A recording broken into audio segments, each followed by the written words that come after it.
de un tema que es conocido a nivel mundial como uno de los lugares más misteriosos del planeta Tierra, que muchos afirman que podría ser una de las entradas, si no la principal, de mundos intraterrenos y de la cual tú, como explorador, has entrado en varias ocasiones. Me refiero a la Cueva de los Tallos. Un poco, para empezar, me gustaría que para los neófitos que no conocen de repente mucho el tema, les expliques qué cosa es la Cueva de los Tallos, Sebastián.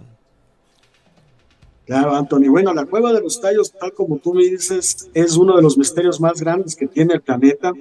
Se encuentra ubicado en la provincia de Morona, Santiago, en la selva ecuatoriana, muy cerca de nuestros hermanos peruanos. Estamos al sitio de la frontera. Sí, La claro. Cueva de los Tallos es algo increíble porque es una leyenda. Bueno, la mayoría de personas que conocen la historia o la leyenda de la Cueva de los Tallos saben que todo inició desde el padre Carolo Crespi en 1928. Él era un Ujú. padre salesiano italiano que se radicó en la ciudad de Cuenca, justamente donde fue el Congreso Internacional. Claro. Este padre era lingüista, era botánico, era zoólogo, o sea, una persona bastante estudiada, bien preparada, y él se ganó la confianza de la nacionalidad Shuar, Ujú. realmente caridad con las personas necesitadas. Él se gana la confianza y los Shuar le comienzan a hacer ofrendas de las cuales comienzan a darle una especie de láminas, perdón, inclusive unas esfinges que sacaban de la cueva de los tallos y le entregaban al padre para que él se convierta en custodio. El Ujú. padre Crespi logró tener, dicen en su historial, en su catálogo, que Sí. logró tener 5.000 piezas arqueológicas, de las cuales 3.000 eran de oro, toda Ajá. sacada de la cueva de los tallos. Y ahí es cuando aparece en la historia Juan Morris en 1969, donde hace, entre comillas, descubrir la cueva de los tallos, y él afirma haber encontrado una biblioteca metálica, justamente exacta como la que tenía el padre Carolo Crespi en Cuenca. Ajá. Él, este húngaro argentino, es parte del misterio porque es algo tan increíble. Él se gana la confianza de los Shuar por el idioma magiar. El idioma magiar es un idioma húngaro antiguo, Húngaro. Claro. muy similar a la lengua Shuar. Y Ok. por eso los Shuar hacen una afinidad con Juan Morris y le permiten el ingreso a la cueva de los tallos. O sea, disculpa que te interrumpa, mi querido amigo. O sea, el padre Crespi no llegó a bajar a la Cueva de los Tallos, porque hay que explicar a nuestro público que para entrar uno tiene que descender por una galería de más de 80, 90 metros, algo así. 64 metros. El padre Carolo Crespi nunca ingresó a la Ok. cueva de los tallos, estuvo en la comunidad, estuvo en esta nacionalidad Shuar, firmó un documental inclusive, pero Mm. él nunca ingresó a las profundidades de la tierra. Pero Ajá. él sabía de la existencia y que ahí eran los custodios, los Shuar, de los grandes tesoros de esta nacionalidad. Por eso Claro. él comenzó a tener estas ofrendas para él convertirse en el custodio. Claro. Para continuar la historia, para que Adelante. entiendan un poco cuál es el misterio de la Cueva de los Tallos, en 1972 se publica el libro El oro de los dioses, del escritor Erich von Däniken, Bondániken. donde él afirmaba haber ingresado a la Cueva de los Tallos y haber visto con sus propios ojos esta biblioteca metálica. Este Ujú. libro se volvió todo un bestseller, se tradujo en Sí. 25 idiomas, se vendieron más de 5 millones de copias, pero lo irónico de todo este libro es que todo lo que narra Erich von Däniken era mentira. Él Ah, nunca ingresó a la cueva de los tallos, nunca. ya. Ok. Él inclusive, Juan Morris le demandó a Erich von Däniken por robarse su historia, pero y afirmar que él había visto a la biblioteca metálica, lo cual era mentira. Ok. Esa historia fue contada por Juan Morris, pero Ya. gracias a este libro, la Cueva de los Tallos se pone a nivel mundial a oídos de todo el mundo, sobre todo de los exploradores y buscadores de tesoros, y Ujú. se genera la expedición de 1976, Ujú. liderada por el escocés Stanley Hall, porque Sí. Juan Morris no quiso liderar la expedición, porque Juan Morris quiso poner una condición, y su condición era que no se saque absolutamente nada de la cueva. Claro. Esta expedición de 1976, organizada por el gobierno ecuatoriano y por británicos, Sí. financiada supuestamente por la religión mormona. que también entra parte del misterio de la cueva de los tallos, de la religión mormona, sí. que no tiene nada que ver, pero realmente aparecen en este misterio. Sí. En esta expedición de 1976, donde acude y visita a Neil Armstrong, 3 días estuvo dentro de la cueva. En esta expedición se sacaron 4 cajas gigantescas, totalmente selladas. Sacaron de la cueva a punta de pistola porque se iban en contra de la voluntad de la nacionalidad Shuar, porque lógicamente ellos no querían permitir que se lleven sus tesoros. ¿Qué cosas Pero decían se lograron, esas 4? Disculpa que interrumpa, Sebastián. ¿Qué había en esas 4 cajas que se llevaron los británicos?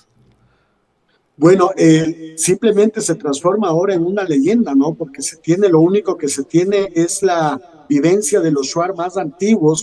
En Ok. ese tiempo eran jóvenes, 12, 13 años, que participaron en la expedición del 76. Inclusive, Anthony, como tú vas conmigo en agosto a la expedición de la Cueva de los Tallos, Esa es la tú vas idea. a poder, tú vas a poder entrevistar a uno de los Shuar antiguos que estuvo en la expedición de 1976. Ok. Él, Suárez, este compañero Suárez, él dice que él vio que se sacaban estas 4 cajas gigantes pintadas de negro que subían al helicóptero, y yo sí les he preguntado, pero ¿qué se llevaron? ¿Qué había dentro de la cueva? Claro, claro. Dicen, ellos relacionan mucho ya la parte cultural, que es la mezcla de la parte original de su constitución Suárez con la religión católica. Ellos hablan de una virgencita, le dicen una virgencita, Una era un cuerpo, virgencita. sí, de 1 metro que brillaba. Oh, Inclusive Juan Morris en el 69, él afirma haber encontrado un cuerpo de un ser de 1 metro de altura que brillaba. Y después se ratifica que realmente eso es lo que veían, pero los Shuar ya le dicen como una virgencita, que era una claro. virgencita que brillaba el cuerpo de un ser. Y Un también ser. hablan de una corona gigante que colgaba en la catedral, una parte enigmática de la cueva. Sí. Ahora, ¿quiénes son? Porque coincide tanto el relato del padre Crespi y Juan Morís y luego esas cajas misteriosas que extrayeron cosas. Dicen que habían láminas de oro en donde estaba escrita la historia de la humanidad. Se afirma que hay una civilización intraterrena en las profundidades de la cueva de los Tallos. ¿Cuáles son las evidencias que a lo largo de los años han hablado acerca de este tema? Te digo porque hay testimonio de gente que ha visto huellas de gigantes, seres luminosos. Yo tengo fotografías en las que han visto seres muy pequeños voladores como si fueran hadas. Cuéntanos acerca de toda esta biología que estaría en las profundidades del Cueva de los Tallos, Sebastián. Bueno, como te digo, la Cueva de los Tallos es una cosa que tiene tanto misterio, tanta cosa extraña, o sea, porque es difícil de explicar.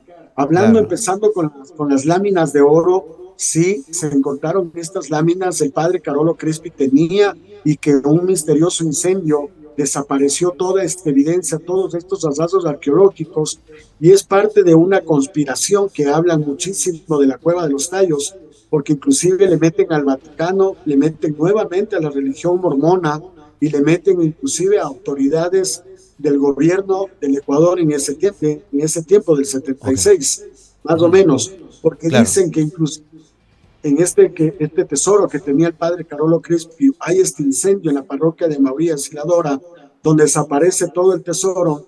Supuestamente es un incendio provocado por el Vaticano para poderse extraer todos estos hallazgos increíbles. Inclusive dentro de la cueva encontraron esfinges de la cultura sumeria, Wow. tablillas, dados y escritos de la cultura reimi de la India de hace 2300 años atrás. O sea, la cueva pudo haber sido tomado como una bóveda de tesoros de diferentes culturas, o realmente las culturas de Mesopotamia tuvieron contactos con los Shuar, porque según la cosmovisión Shuar, ellos dicen que vivían con sus dioses dentro de la cueva de los Tallos, y al momento del gran diluvio, cuando el agua bajó, los dioses le ordenaron a los Shuar salir de la cueva y convertirse en custodios, en los guardianes de la cueva. Por eso Cuando, cuando uno... Dime. sí, no, no, me dice cuando el agua bajó, o sea, es que la Cueva de los Tallos habría sido como un refugio del diluvio universal. Claro, claro, el refugio, la cueva de los Tallos es un refugio totalmente natural y tú cuando estás dentro de la cueva se puede ver, se puede observar los, toda la erosión del agua, inclusive se encuentran fósiles de conchas, de espóndilos, se encuentran abajo porque todo eso estuvo bajo el agua. Pero lo increíble de la cueva de los Tallos es las construcciones artificiales que se logran observar dentro de la cueva. E inclusive tú ahorita estás poniendo la huella de Libianchi. Esta es una evidencia, Háblanos de esta huella, Sebastián. ya, esta es una huella que nosotros logramos tomar, de una huella de 48 centímetros de su tamaño. Nosotros dentro de la cueva Los Tallos hemos tenido contacto, evidencia física como estas huellas, no tanto físicas con un contacto con estos seres, porque tenemos que recordar, como les decía, esta cueva es un sitio sagrado para la cultura shuar y ese es el verdadero tesoro de la cueva de Los Tallos. Claro. Aparte de las láminas de oro, aparte de todas estas, este misterio de estos tesoros encontrados en la cueva, el verdadero tesoro es justamente la cosmovisión Shuar. ¿Por qué es tan importante para ellos? ¿Qué habita dentro o bajo la tierra? ¿Qué Porque habita eso es lo eso? interesante. ¿Esta huella a Eso es quién pertenece? Si tiene 48 centímetros, esto implicaría que pertenece a un ser que ¿cuánto mediría? aproximadamente 3 metros y medio. ¿Gigantes? ¿Estás hablando de gigantes que habitan en la cueva de los Tallos? Claro, y para los Shuar, ellos les llaman el Ibianchi. El Ibianchi es un gigante apestoso que supuestamente vive dentro de la cueva y es el guardián. Por eso cuando uno va a ingresar, los Shuar entonan un canto al Tayuwa, al pájaro Tayo, el Totoris caripensis, que es el guardián de la cueva, un ave prácticamente ciega, y en este canto también le piden permiso al Ibianchi, a este gigante apestoso, que es el custodio, y esos le piden permiso para que nos dejen entrar y salir sanos y salvos. Aparte de este ser gigantesco están los Zunkis. En cambio son Sunquis. seres pequeños muy parecidos a los grises con los ojos alargados y los Shuar les llaman los tutus. Ya. Inclusive ellos afirman haberles visto estos seres fuera de la cueva en los ríos bañándose con sus crías. Ujú.